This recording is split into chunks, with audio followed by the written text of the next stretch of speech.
Taub here. Hope all's going well, and I hope your guitar and musical journeys are going famously. Today we are going to talk about this. This is the Fiore guitar by Paul Reed Smith, and this is the Mark Lettieri signature model. It's a stunning instrument from that collaboration between Mark and Paul Reed Smith. The Fiore is a little bit more of the modern aesthetic, right? And you'll notice right off the bat, no pick guard really goes into that modern look. And this has this 2 single coils and the humbucker. So this is more in the super strat kind of end of the pool. And it's a really stunning instrument, both aesthetically and playability and build quality wise. I mean, first of all, everybody knows that the fit and finish on Paul Reed Smith guitars, pretty much, they have it dialed in, right?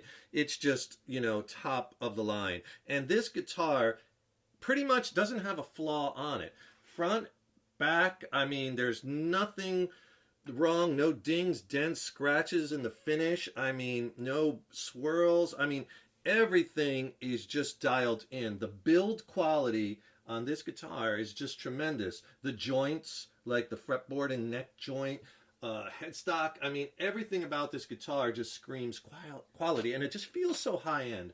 The guitar plays incredibly well, and it's super comfortable. You know, it's really well balanced. It sits on your knee really well. It's not very heavy. Okay, the neck feels great. Now, it's not, I wouldn't say this is a thin neck, nor is it too thick. I have really big hands. I'm a big guy. And it's more like, I'd say, like a C shape, but in my opinion this kind of plays more like a Fender Stratocaster than a Les Paul. It even plays more like a Strat than like a Paul Reed Smith Custom 22 or 24 or 513 or 408 or their modern core line. This feels more Stratocaster to me, but in this instance, it's more super Strat. It's kind of like a hot rodded Strat, like a Strat on steroids. If you like those real Stratty kind of tones, right, those bell-like spanky tones, but you want more of a modern sound, or maybe you're looking for some sounds with a fat humbucker also, you know, then this guitar you should definitely consider. So it has a 4-bolt-on neck. The carve is rounded here, which is kind of nice, and another interesting little thing they do, and it kind of gives you a little really comfortable getting up to the higher frets. Maple neck, maple fingerboard. It has the bird inlays, medium jumbo frets. It has the Paul Reed Smith headstock, the traditional, you know, 3 on a side. It has the locking tuners, which are awesome. I think they have some of the best locking tuners and tremolo systems out there. No matter what, this guitar stays in tune, and I've been wrenching on this tremolo arm. All my Paul Reed Smith guitars, that's one thing.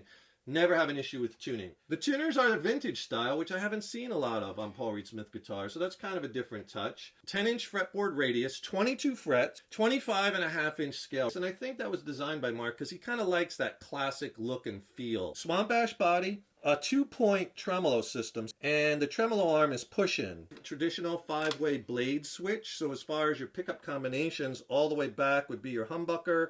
The next one up would be the humbucker and your middle pickup, bridge and middle pickup. Then the middle is the middle pickup. All the way next to the top is your 2 middle and neck, and all the way up is your neck position. Now the interesting thing about this guitar is it has a tone control for each of the single coils, one for the humbucker, but these are push-pull. And they're not coil splitters, okay? We're going to get into what they do, but they're going to give you some additional types of sounds, which is really nice. So it's a very versatile sounding guitar. You can go from those stratty, real bell-like, spanky tones to a more humbucking, heavier sound, or like a nice distorted lead tone like I was playing with in the intro with a little reverb and delay. So overall, it's a really versatile guitar. The price point's about $2,449. Now this model comes in 3 colors: Sugar Moon White, Black Iris, or an Amaryllis Red. To tell you a little bit more about the controls, this second push-pull here works with the humbucker. So when you're in humbucker mode, this puts it in parallel. So it's a series parallel switch. So you could click that to parallel, which is up, and that gives you a little less output. You get a little bit brighter, kind of spankier tones. So if you want the fatter, kind of beefier sounds, you're probably going to leave that down. Now this push-pull one in the middle here, what that's going to do for you is it's going to give you some different pickup combinations that you otherwise wouldn't have and you don't have on like a traditional Stratocaster guitar. So again, this is not a coil splitter. It's not splitting humbuckers or splitting the sound per se. So what this does, when you have that up and when you have this up and you're in this back position, it's going to give you this bridge and neck pickup. So you get these two, which is an interesting sound. You don't really get that. If you click it one up, then it's going to give you all three pickups. The middle position just gives you this middle one. The second position is all three again, and the first position again gives you the neck and the bridge. So now for some of the cleaner sounds and some light and heavier distorted sounds, I'm going to be using a tube amplifier I have off camera, Fender 212 Hot Rod DeVille, and that has 6L6 tubes in it. I'm going to be running through the clean channel, and it's a 212 combo amp mic'd with a Fiore SM57. Now the only effect I'm going to have on the guitar is from the amplifier, just a splash of amp reverb. That's it. So we'll start with the guitar just dead clean, and I'll go through some clean sounds and all the pickup settings.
So now I have an overdrive pedal in front of the amplifier. So the guitar is plugged straight into a Jekyll and Hyde pedal, and then from there the pedal is going right into the amp front. So I'm pushing the amp a little harder, and we're just going to have a little overdrive. So the gain is way down on the pedal and the level is up.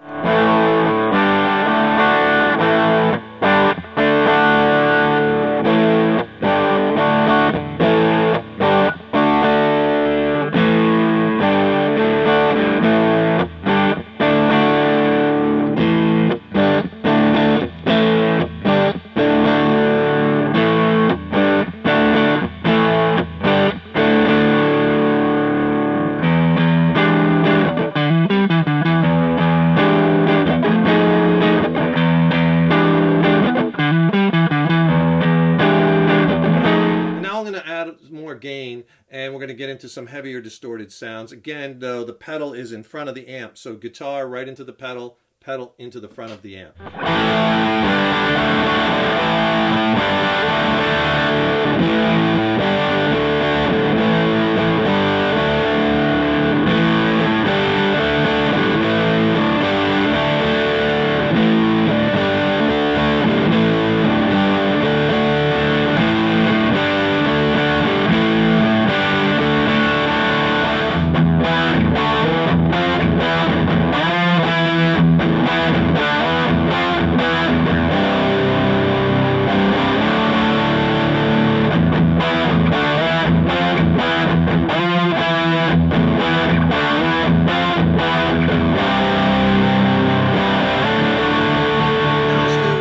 keep the gain at that level, but I'll add a delay pedal. And I'm using a jam pedal, using the delay llama analog delay. Distortion pedals in front of the amp, and now the llama delay pedal is in the amp effects loop.